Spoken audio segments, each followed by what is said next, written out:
በዓለም ታሪክ ውስጥ ትልቁ ስርቆት ወንጀል ምንድነው? ባንክ መዝረፍ ወይንስ አልማዝ መስረቅ?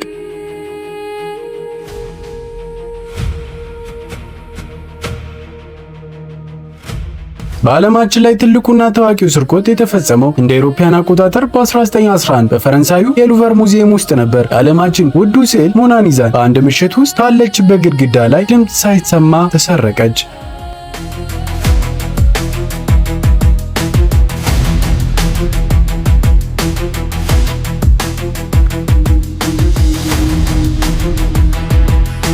እዚህ ጋር ግን ለአንተ ለተመልካች የመጀመሪያውን ከባድ ጥያቄ ልወርውርልህ። ይህንን በቢሊዮን ዶላር የሚገመት ታዋቂ ስዕል ለመስረቅ ስንት የሰለጠኑ ሌቦችና ምን ያህል ዘመናዊ መሳሪያዎች ወራት የፈጀ ዝግጅት የሚያስፈልገው ይመስልሃል?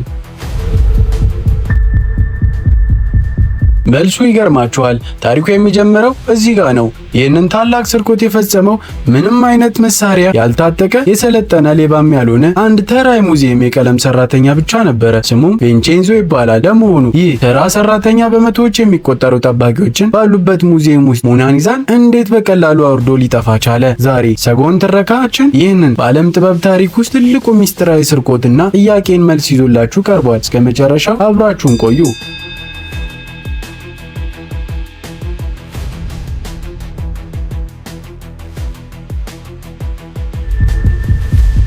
ነሐሴ 20 ቀን 1911 ዓ.ም ሰኞ ዕለት ነበረ። የሉቨር ሙዚየም ለጽዳት ስራ ሲባል ለህዝብ ዝግ የሚሆንበት ቀን ነው። ቪንቼንዞ የሙዚየሙ ሰራተኛ ስለነበር እሁድ ማታ ሳይወጣ ሙዚየም ውስጥ ባለ አንድ ትንሽ መጋዘን ውስጥ ተደብቆ አደረ።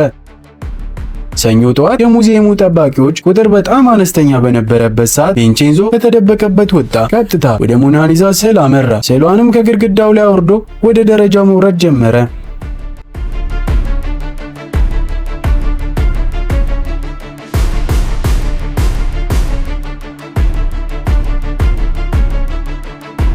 እሺ ሁለተኛውን ጥያቄ ልጠይቃችሁ።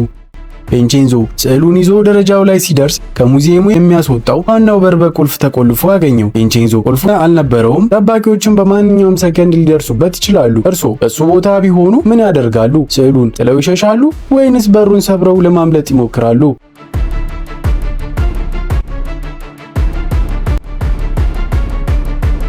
ታሪኩ የሚነግረን ቪንቼንዞ ፍጹም የተለየ ብልህ ዘዴ ማድረግ ነበረ። ከኪሱ የነበረውን አነስተኛ ስክሩ ድራይቨር መክፈቻ ወጣ። በሩን ከመስበር ይልቅ የበሩን እጀታ ሙሉ በሙሉ ፈቶ አወለቀው። የበሩን እጀታ ሲያወልቅ በሩ ተከፈተ። ቪንቼንዞ ስዕሉን በነጭ ልብሱ ጠቅልሎ በብብቱ ስር በመሸጎጥ በዋናው በር በኩል ምንም እንዳልተፈጠረው ሄደ። ሞናሊዛም በሉቨር ሙዚየም ጠፋች። በማግስቱ ማክሰኞ ሙዚየሙ ለሕዝብ ክፍት ሆነ።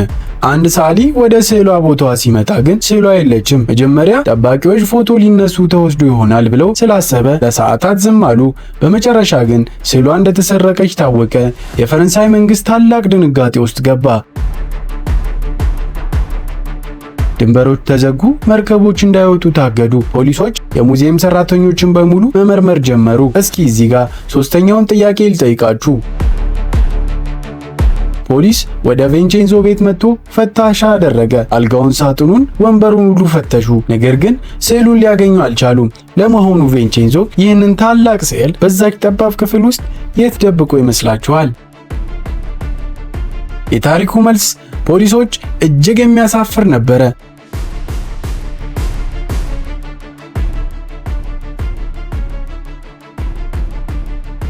ቪንቼንዞ ስዕሉን የደበቃት ክፍሉ ውስጥ ባለች ጠረጴዛ ስር ባለ የውሸት የታችኛው ክፍል ውስጥ ነበረ።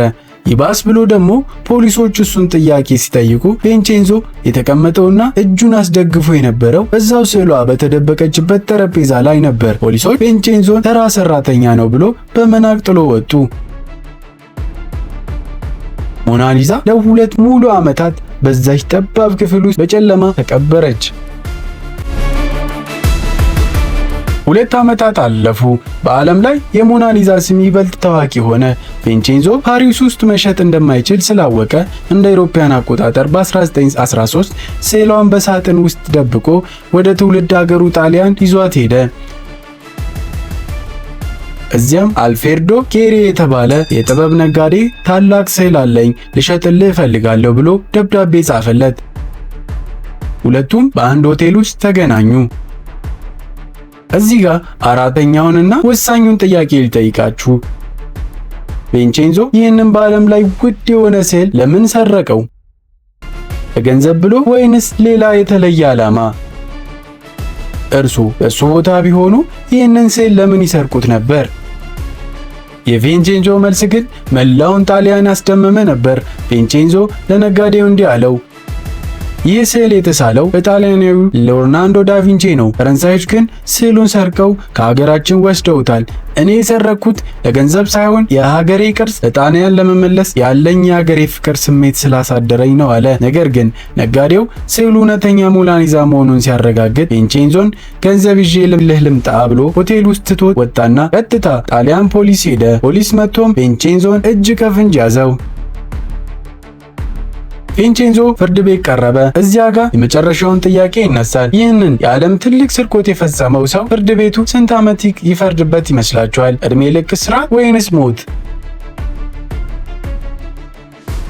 የታሪኩ ማጠቃለያ መልስ ፍጹም አስቂኝ ነበር። የጣሊያን ሕዝብ እና ፍርድ ቤት ቪንቼንዞን ያዩትን እንደ ሌባ ሳይሆን የሀገር ፍቅር ስሜት እንዳለው ጀግና ነበረ። ስለዚህ ፍርድ ቤቱም የሰጠው ቅጣት 7 ወራት እስር ብቻ ነበረ። ከጥቂት ወራት በኋላ ቪንቼንዞ ከእስር ቤት ወጣ። ሞናሊዛ ግን ለጥቂት ሳምንታት ጣሊያን ውስጥ ለሕዝብ ታይታ በታላቅ ክብርና ጥበቃ ወደ ፈረንሳዩ ሉቭር ሙዚየም ተመለሰች። የሚገርመው ነገር ሞናሊዛ ከመሰረቋ በፊት በዓለም ላይ እንደ ዛሬው ታዋቂ አልነበረችም። ይህ ስርቆት ግን በዓለም ጋዜጦች ሁላ ስሟ እንዲነሳ ስላደረገው ዛሬ ለምትገኝበት ታላቅ ዝና ያበቃት ይሄ የቪንቼንዞ ስርቆት ነበረ። የቪንቼንዞ ታሪክ የሚያሳየን አንድ ጊዜ ወንጀሎች እንኳን ሳይታሰሩ ለነገሮች ታላቅ ዝናን ሊያመጡ እንደሚችሉ ነው። ዛሬ ላይ ሞናሊዛ ለመመልከት በዓለም በሚሊዮን የሚቆጠሩ ሰዎች ወደ ሉቭር ሙዚየም ይጎርፋሉ። ለመሆኑ እናንተ ምን ታስባላችሁ? ቪንቼንዞ ስዕሉን የሰረቀው በእውነት ለሀገር ፍቅር ብሎ ነው ወይንስ ለነጋዴው ሊሸጥለት ገንዘብ ፈልጎ ነበረ? ሐሳባችሁን በኮሜንት ላይ ጻፉልን። ይህን ጥያቄና መልስ የተሞላ እውነተኛ ታሪክ ከወደዳችሁት ላይክ እና ሼር ማድረጋችሁን እንዳትረሱ። እንደዚያ ያሉ በዓለማችን ላይ የተከሰቱ አስገራሚ ታሪኮችን ሁልጊዜም ለማግኘት ቻናላችንን ሰብስክራይብ በማድረግ ደውል ምልክቷን ይጫኑ። በቀጣይ ቪዲዮ እስክንገናኝ ሰላም ቆዩልን። የእውነት ዳርቻ የቆመበት ጊዜ ችጋጉ ሲገፈር ሲገለጥ ምስጢሩ በሰኮንድ ረካ ይፈታል ምድሩ የሰው ልጅ የመኖር ተጋድሎ የታሪክ በቀል ምስጢሩ ተጋልጦ እውነትን ሊነግር ሰጎን መታ መርቶ